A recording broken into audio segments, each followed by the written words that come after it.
This is Photographing the West podcast, the podcast for people who love to explore the western highways and byways while photographing the landscape and wildlife.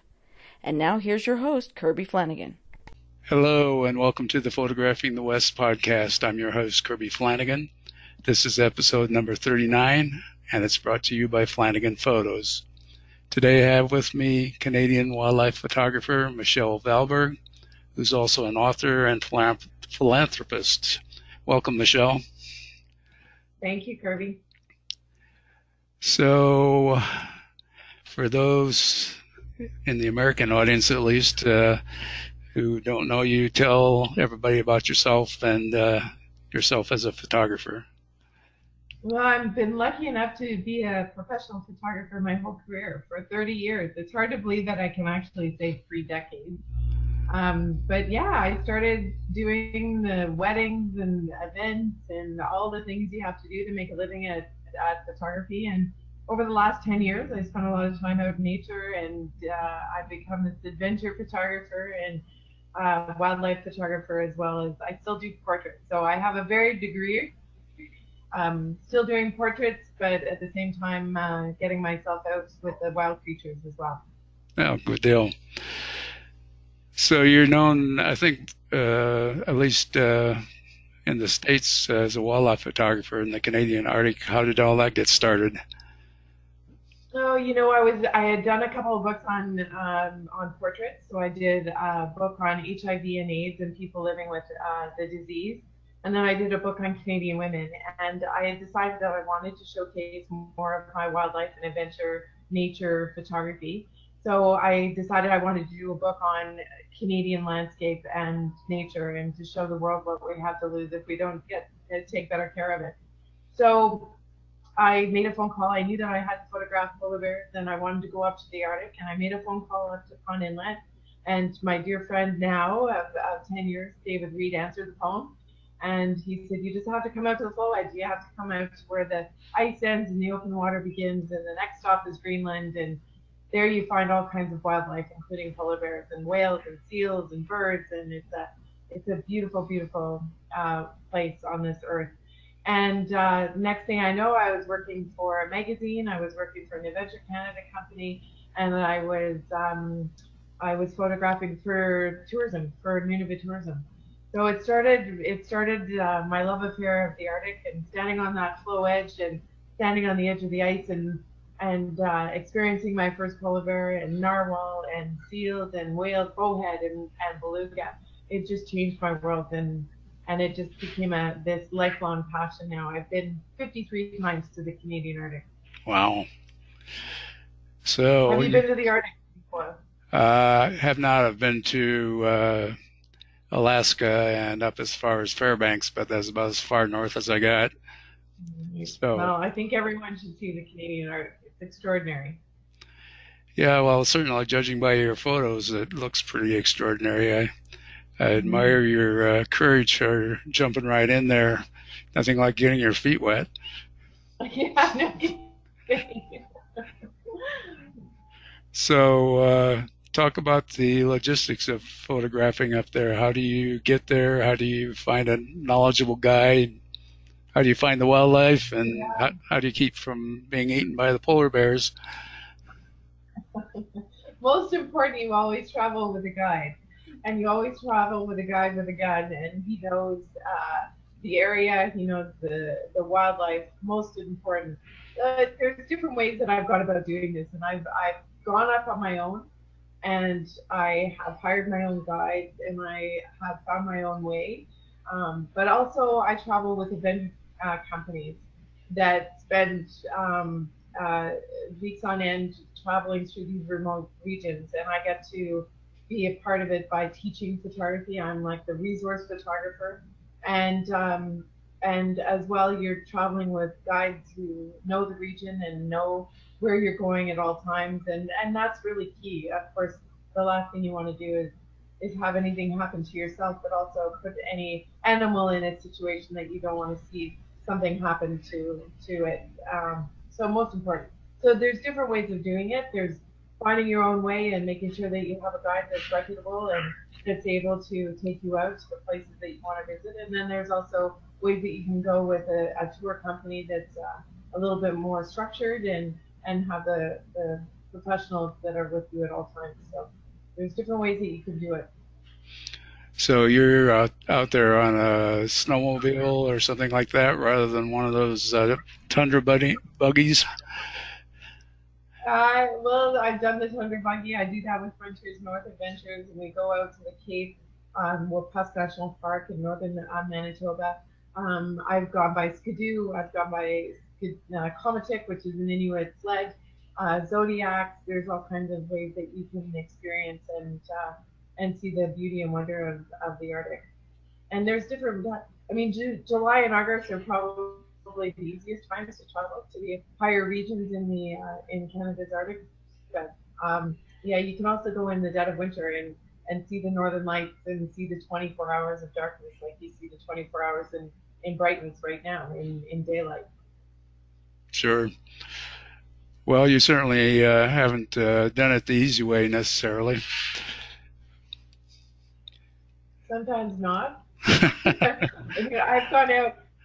We went up to high up into the Northwest Territories to photograph muskox, and it was on a place called Banks Island, and it's known to have 60,000 muskox on this island, and I wanted to photograph them in the winter.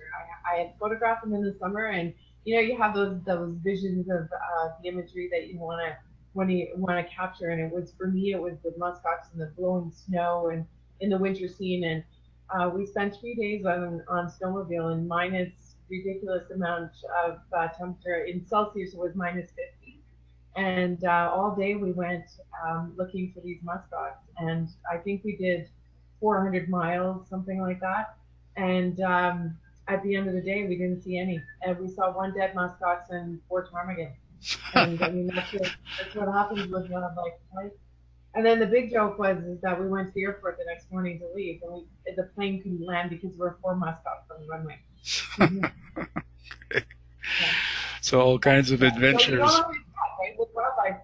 I mean, when you're out, especially in the Arctic, in this vast region, you can be told that there's polar bears on the floe edge, but it could be. We did a trip to the floe edge 2 years ago, and we saw one polar bear in the 7 days, and it was on the last hour of the last day. So, and then likewise, you can go and you can have the most prolific wildlife experience ever. All right. So it's a gamble, right? We have with wildlife. Sure. Yeah. So, how do you prepare for these as far as clothing and gear, equipment? Because you're in pretty extreme conditions, it sounds like. Mm-hmm. And that's most important, obviously. You're not going to do any good in your photography if you're not taking care of yourself and being warm. So I prepared myself with as many layers as I possibly can, with down-filled jackets and pants. They say that there's these minus 100-degree boots. Well, I don't think those really exist. Foot warmers, feet warmers, making sure that you have different layers of gloves so you can take your gloves off while you're shooting. Or at least down to a thin layer so you can feel and still exercise your camera the way you want to. So it's just making sure that you're well prepared and you're dressed appropriately and that you can manage these crazy cold conditions that you can come across. A lot of times I think there's a condition called frigophobia, and it's the fear of being cold. And a lot of times people will say, well, why would you want to go into those extreme cold conditions? And it's like, well, to photograph these extremely beautiful, rare, elusive creatures that you don't see down in the south unless you go to the zoo and you want to do that. So, yeah, you're taking care of, making sure you have a good glove system, that you have heat warmers, foot warmers, that you have good layer systems underneath your large jackets, and you're covered in every way, because if one little bit of your skin is out, I've had frostbite just because of my hood being over, my glasses or my goggles were on, and my face mask wasn't just covering this little area. I had no idea that I got frostbite there. So extremely important to make sure that you're conditioned for these crazy temperatures. Sure. So for somebody that's doing that for the first time, would you recommend going with a tour group or with a guide or how? Yeah, you know what? If you want to see Canada's Arctic, it's so vast and crazy and hugely expensive as well. If you want to take a flight from, say, where I live, Ottawa, which is the gateway up to Iqaluit, it's $3,000. It can go up to $5,000 to go up to these remote areas, if not 7,000 up to Resolute or Arctic Bay, and that's just from Ottawa. So you have to get yourself to Ottawa to get yourself up there. So if you have an unlimited budget, then that would be great. And that's not an issue. But the other issue is actually going into these remote areas and getting access to them. So once you get into the community, then you have to make sure that you have your guide to take you to where and what you want to see. But that can come with its own issues as far as you getting into the community at the time you're supposed to, and I mean there's flight delays all the time, that sort of thing. So I like to say take a tour, like take a cruise with an adventure company like Adventure Canada, and you get to go through the Northwest Passage, and you can go from Greenland all through the passage. You can come out of the passage and into Greenland. You can do Labrador, you can do northern Quebec, and that way you're seeing a vast array of landscape, wildlife. You get to visit the communities as well and learn about their culture and their traditions. I think that's a huge part of it. It's not just photographing the wildlife, but when you can actually absorb yourself into the way of life there and to meet these people that live in these amazing places. I think that's a big part of it. So I recommend probably going into a travel company and doing a cruise through the Arctic because you see way more and spend a lot less money. Yeah. So those dollar figures you were throwing around, were those Canadian dollars or U.S. dollars? Yeah, they're Canadian dollars, yes. Yeah. Yeah. So it's a little cheaper, obviously, for you guys, like by 30%. But Yeah. that's why when I meet Americans, I go, why are you coming up to Canada? We have so much, and you get 30% on your dollars. Right. You got to come up to Canada because there's so many amazing places up here to see and to photograph wildlife and the landscapes. And it's just endless. And you guys have this wicked deal. Yeah. Yeah, I experienced that driving up to Alaska for sure. Yeah. So you're a Nikon ambassador. What does that mean, and how did that happen, and what goes with that title? Oh, I've been a Nikon. Are you a Nikon shooter? No. No? Okay. I have been, and it's not really easy to start with, right?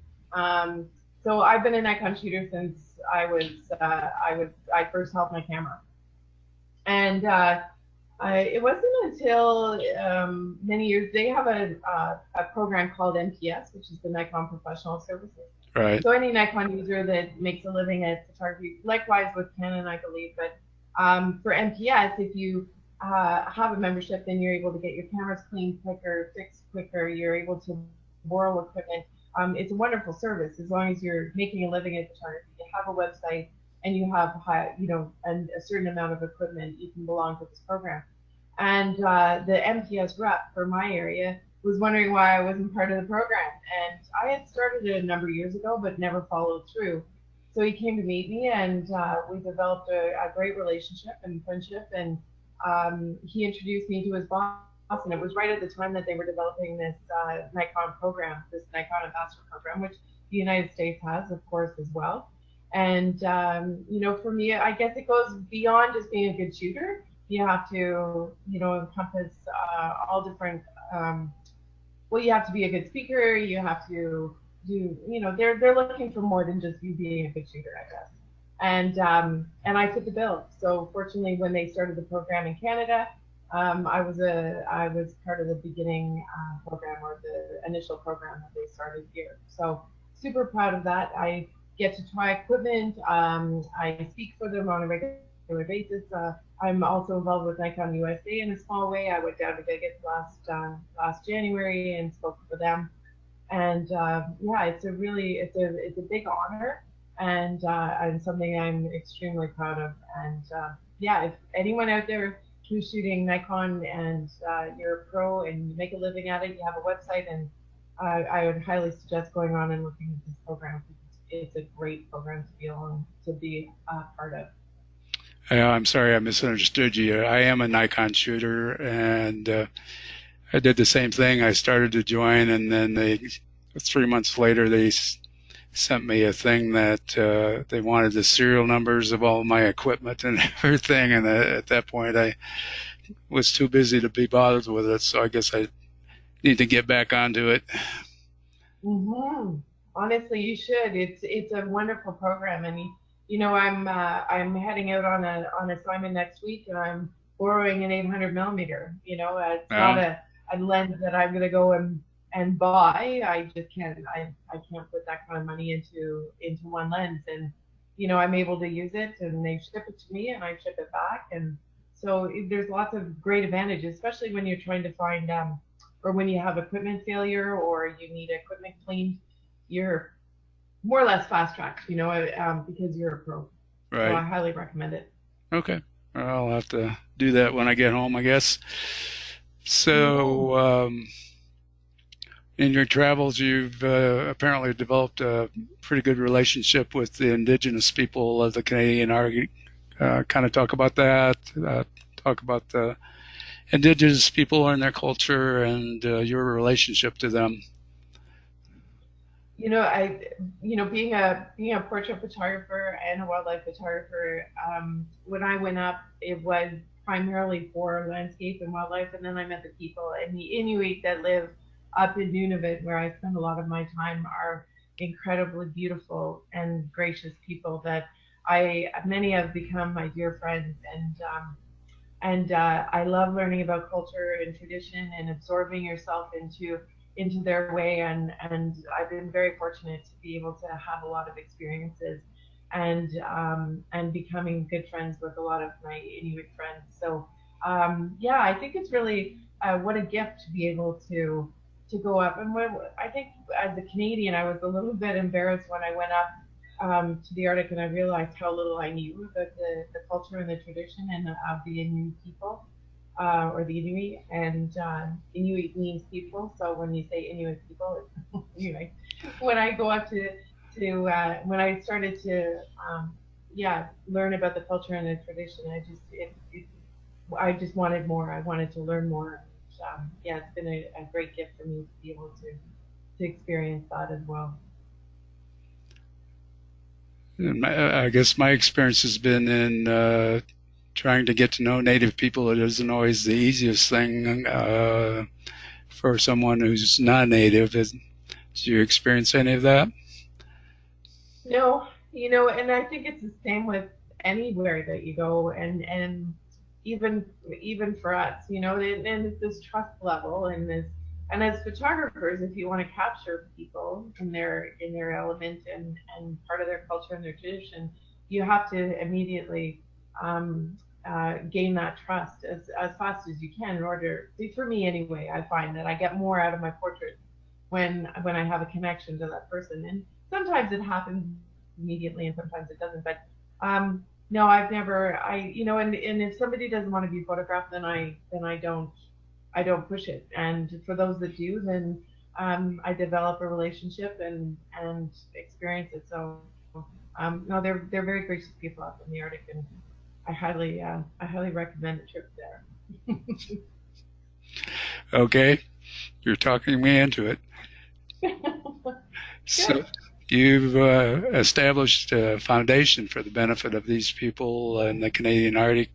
Talk about that.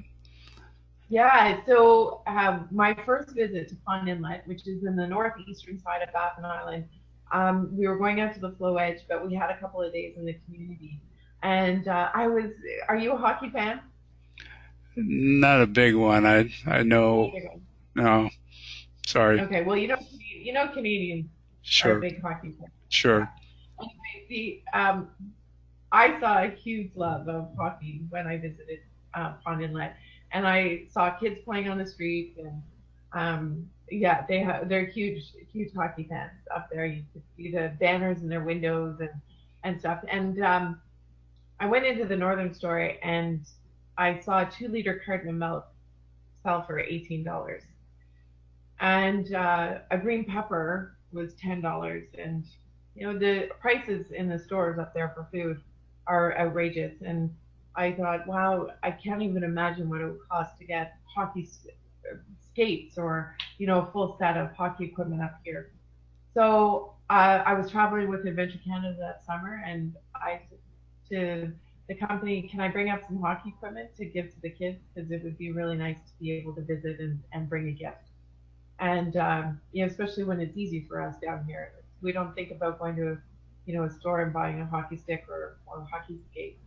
And anyway, so they said yes, and it started a one-time used equipment drive. That's all it was going to be. It wasn't going to have anything other than just bringing up some hockey equipment to a few communities that we're visiting. And almost 10 years later, we're over $1 million of hockey equipment and soccer equipment delivered to over 30 Nunavut communities. So it's had great success. We've had wonderful partners and sponsors and volunteers that has made it as successful as it has. And I just wanted to bring hockey equipment to offer a chance to play.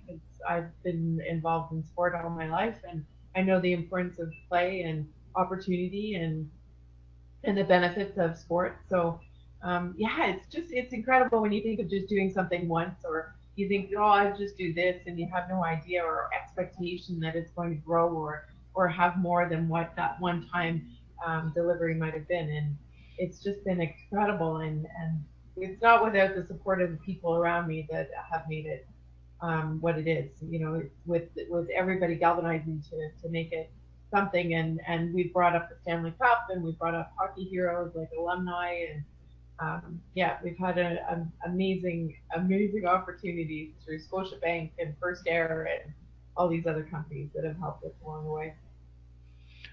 Well, you make it sound easy, but that had to be a lot of work. And how did you fit all that into your photography life?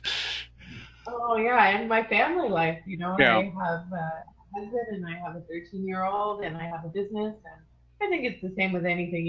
It's very easy to be settled and not be. I'm a busy person, and what it's been parallel with my photography career anyway, giving back. And I think as photographers, we have a great gift to be able to give charities. I've worked for numerous charities, from hospitals to women's shelters. I've done books that are charitable, and I always have this drive to do something more with my work than just being paid to do what I get to do every day, which was something that I love. So for me, it was just it was just an extension of my work in the Arctic, and I was given so much in return through the people that I met, the opportunities that I had, that it was something that I thought that I could do, but I couldn't have done it alone either, right? You don't do this kind of thing and have this kind of success with a charitable organization without the support of not only the monetary sponsors, but the volunteers and the people that want to help you and lift you up. So yes, it's been a tremendous amount of work, but it's not anything that I regret, and it's not the only thing that I do charitable wise either in my community anyway. Yeah. As photographers, we have a great gift. We're visual storytellers. We have a great gift to be able to give back. Well, you've certainly done your share and more, I would say. Oh, thanks. So, talk a bit about the business side of your photography practice, and how you manage that, and how you make that work with everything else in your life. Your very busy life. Yeah, it's busy. I started my business when I was in college and university. I studied fine art photography at University of Ottawa here, and then I went to the college for 2 years to get the technical training. And I started my business when I was in college and university, so that's why I can say that I've been in business for over 30 years. I like to say that I started in kindergarten, but that doesn't go over so well.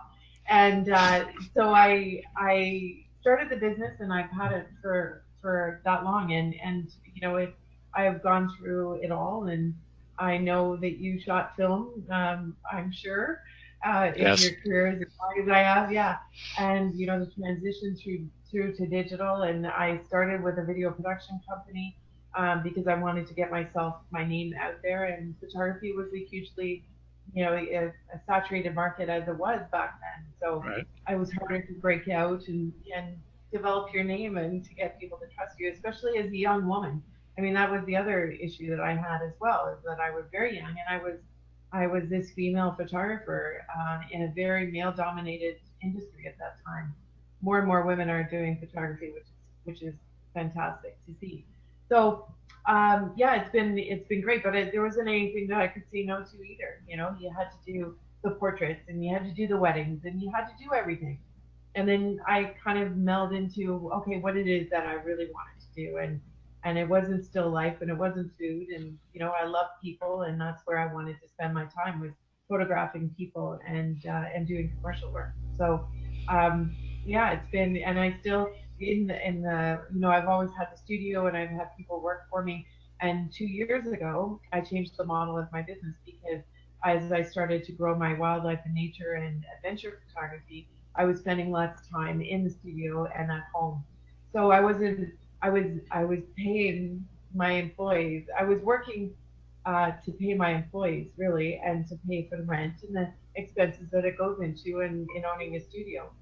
And 2 years ago, I joined forces with three other photographers, and we have shared expenses. We have this wonderful collective.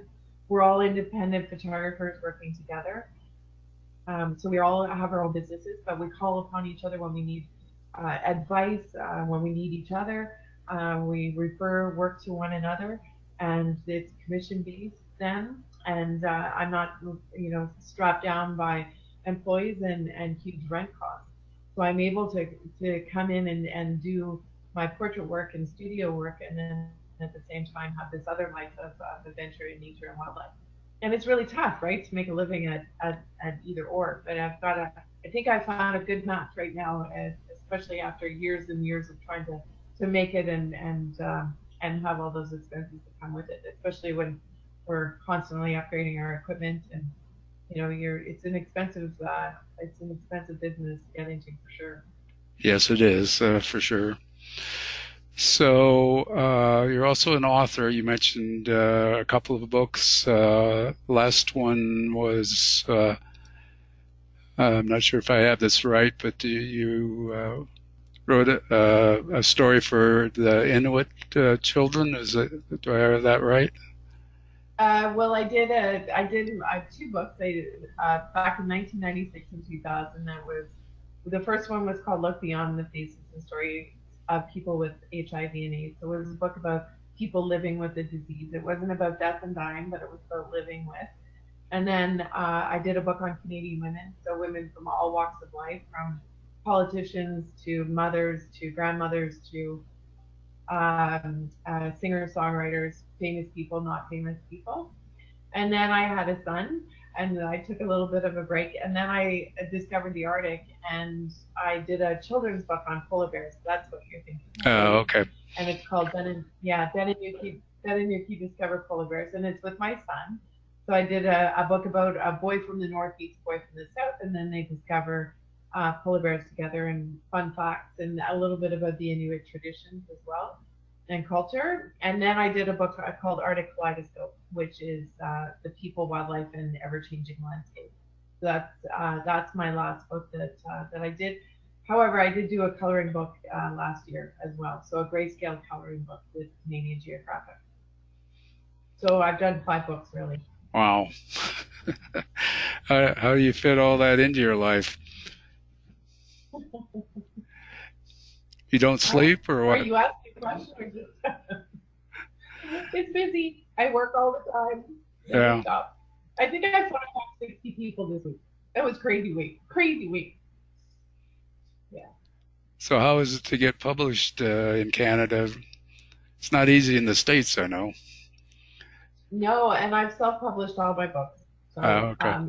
it's very difficult. Yeah, but that's a whole different model of business, right? And it comes with you need to financially be able to put the money out to print and do the design and such. So there's a lot that goes into self-publishing, and then you have to get the book and distribute it. So you may make more on the long run if you sell your book. That's the big thing. If you sell your book, and you take on a lot of the financial responsibility. But yes, getting published is very difficult. Okay. Thought maybe you discovered a secret there somewhere. No. I still have a stack of letters from publishers saying no. So I've been told no many times. And I'm the type of person that somebody says no, and I'll do it just to prove them that I can do it. Which isn't always a good idea. I guess not always in your favor when you do something like that. Yeah. Well, I guess that attitude doesn't surprise me. So, I know we're on a short time schedule here. So before we go, let's have you tell everybody where they can find you, find your photographs, your books, and your photography. Okay, my website is michellevalberg.com. If you're on Instagram, which I think everybody should be if you're a photographer, I'm Michelle Valberg Photography. I do a lot of posting, and I think, are you on Instagram? Yes. Yeah, isn't it great? Oh gosh, I get so much inspiration looking at all these amazing photographs from all over the world. And I'm on Facebook as well under Michelle Valberg Photography. And my books, everything's online, so you can see my books online. And I don't sell, the first two are out of print. My other one, my Arctic Kaleidoscope's very large. It's 11 by 17, and it weighs about 5 pounds, I think. It's quite big. And I still have some children's books available and colored books too. So everything's on my website. And follow me on Instagram, Michelle Valberg Photography. Okay, sounds good. Thank you for getting together with me. It's been great talking to you. Oh, thanks, Kirby. And let me tell everybody about the podcast. It's published on the 15th and 30th of each month and is available on iTunes and at www.flanaganphotos, spelled FOTOS.com, and most RSS feeds. So thanks for listening, and bye for now. And talk to you in a couple of weeks. Thanks for listening to Photographing the West podcast. Please subscribe to the podcast in iTunes and leave us a review. Till next time, here's wishing you safe travels and good light.